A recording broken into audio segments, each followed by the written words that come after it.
And I think you hit on an important point in the sense that if you start with that empathy from a design perspective, right?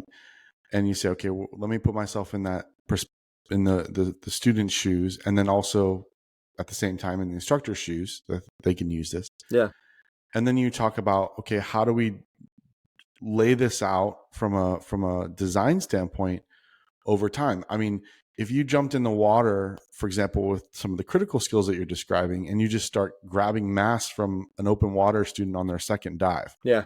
I mean, it's pointless, right? From a design standpoint, you're actually not building that diver up anymore. Now they might go, oh, we're going to make them have a bunch of mistakes so that they've experienced everything they could ever experience under the water in open water dive 3.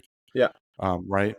But you have to think through in the design of it, how do we start with what's the foundation that they need to rely on? So if you come up and, for example, steal the diaphragm out of my deco bottle, Yeah. right?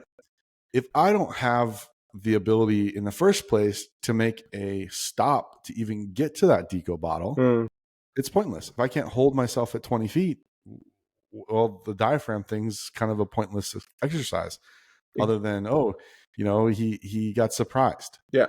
And so I think looking at a design standpoint from, not only the empathy, but then saying, okay, what is the progression of things that need to happen, and how do I lay that out in a way that then they have experiences of that progression?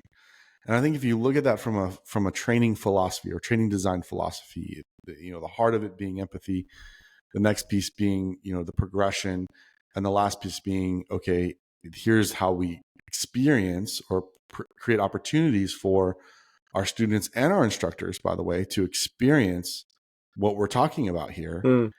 That's